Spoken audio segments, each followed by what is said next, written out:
स्वागतम.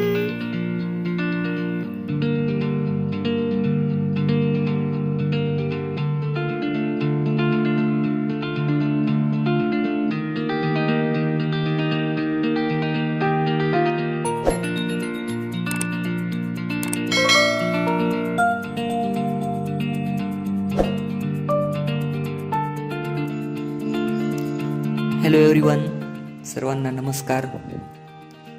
आजचा टॉपिक असणार आहे आपला cell division and essential life process. पेशी विभाजन एक आवश्यक जीवन प्रक्रिया. Cell division is one of the very important properties of the cell and living organism. पेशी विभाजन हा पेशीच्या आणि सजीवांच्या अनेक गुणधर्मांपैकी एक अतिशय महत्त्वाचा गुणधर्म आहे. Due to this property only, a new organism is formed from existing one.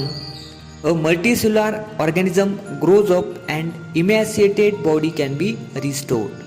म्हणजेच या गुणधर्मामुळेच एका सजीवांपासून नवीन सजीव निर्माण होऊ शकतो. बहुपेशीय सजीवांच्या शरीराची वाढ होऊ शकते. शरीराची झालेली झीज भरून काढता येऊ शकते. There are two types of cell division. First one is mitosis, सूत्र विभाजन. Second one is meiosis. Mitosis आणि मिओसिस असे सेल डिव्हिजनचे दोन प्रकार आहेत. हे शिकण्या अगोदर आपल्याला सुरुवातीला हॅप्लॉइड सेल आणि डिप्लॉइड सेल याबद्दल माहिती पाहिजे आहे.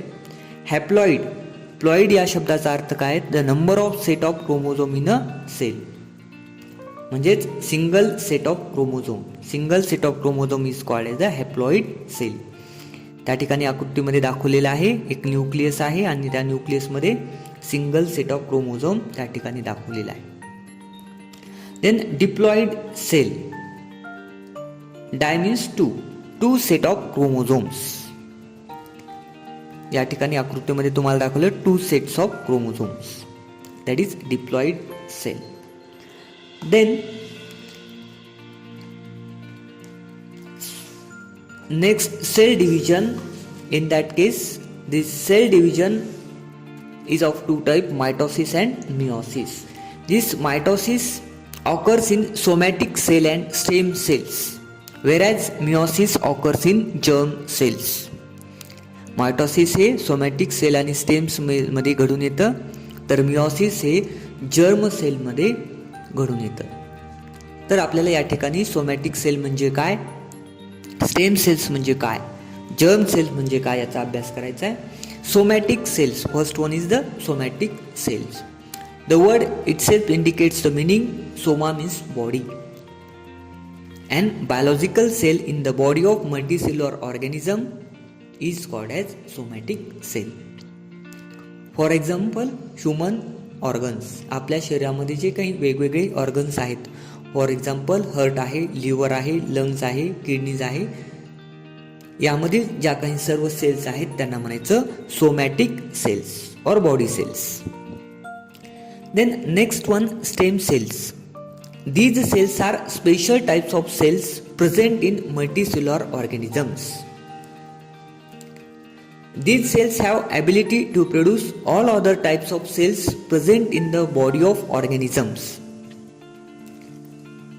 स्टेम सेल पासूनच ह्या वेगवेगळ्या सोमॅटिक सेल्स त्या ठिकाणी तयार होतात. तर आता ह्या सोमॅटिक सेल्स कशा प्रकारे स्टेम सेल्स पासून निर्माण होतात हे आपल्याला या ठिकाणी पाहायचंय. तर आकृतीमध्ये आपल्याला या ठिकाणी स्टेम सेल्स आणि ऑर्गन या ठिकाणी दाखवलेले आहेत.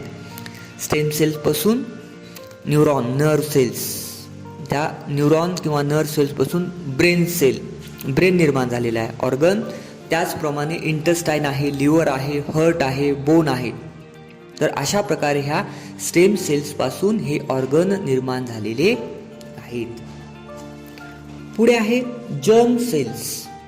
What is mean by germ cells?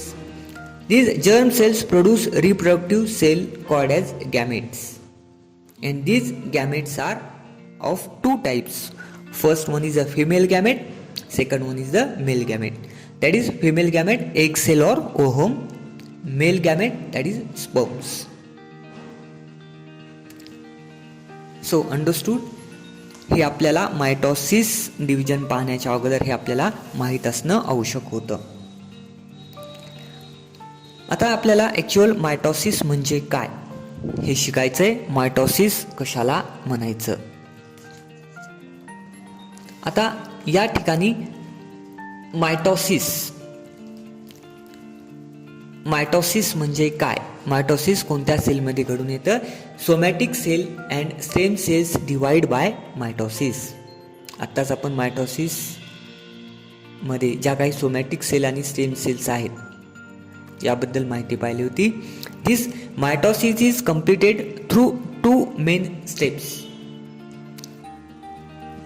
First one karyokinesis, second one is the cytokinesis. Karyokinesis. Karyon means nucleus.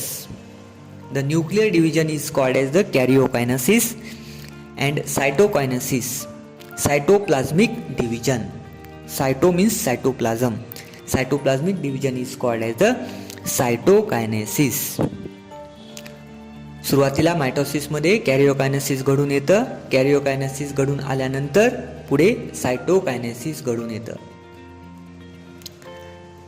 तर आता ह्या कॅरियोकायनेसिसचे 4 स्टेप्स आहेत. फर्स्ट स्टेप आहे प्रोफेज, सेकंड आहे metaphase, third one is the anaphase, fourth one is the telophase. ज्यावेळेस न्यूक्लियसचं division होऊन त्या ठिकाणी 2 न्यूक्लियस तयार होऊन सेपरेट सेल तयार होतात. नंतर हे डिव्हिजन पुढे सायटोकायनेसिस, न्यूक्लियर डिव्हिजन पूर्ण झाल्यानंतर सायटोकायनेसिस घडून येतं. Cytokinesis means division of cytoplasm. Cytoplasm सुद्धा त्याचं डिवायडेशन होतं आणि प्रत्येक सेलमध्ये हा सायटोप्लाझम घेतला जातो. What are the uses of mitosis. या मायटॉसिसचे काय यूज आहेत. Mitosis is essential for the growth of body. Besides it is necessary for the restoration of emaciated body, wound healing, formation of blood cells. म्हणजेच सूत्री विभाजन शरीराच्या वाढीसाठी आवश्यक आहे. त्याचप्रमाणे शरीराची झालेली झीज भरून काढण्यासाठी, जखमा बऱ्या करण्यासाठी, सर्व प्रकारच्या रक्तपेशी तयार करण्यासाठी इत्यादी कारणांसाठी हे सूत्री विभाजन आवश्यक असते. आलं लक्षात. आता हे आपल्याला नंतर याचे डिटेलमध्ये चर्चा करायचे. आज फक्त ओझरती चर्चा आपण करणार आहोत. यानंतर meiosis, next type of cell division that is meiosis. This meiosis also carried in 2 steps. First one meiosis first and meiosis second. This meiosis first is again carried out in 4 steps. Prophase first, metaphase first, anaphase first, telophase first. And also meiosis second carried out in 4 steps that are prophase second, metaphase second, anaphase second and telophase second. अशा प्रकारे ह्या meiosis हे 2 भागामध्ये घडून येतं आणि त्याच्या वेगवेगळ्या स्टेप्स. आता uses of meiosis. What are the uses of meiosis? Production of gametes, that is egg cell or sperm. तर हे मिओसिसचे युजेस आहेत. आता हा आपल्याला भाग नंतर डिटेलमध्ये शिकायचा. ओझर तर आपल्याला फक्त या ठिकाणी इंट्रोडक्शन करून दिलेलं आहे. ठीक आहे. Okay, thank you.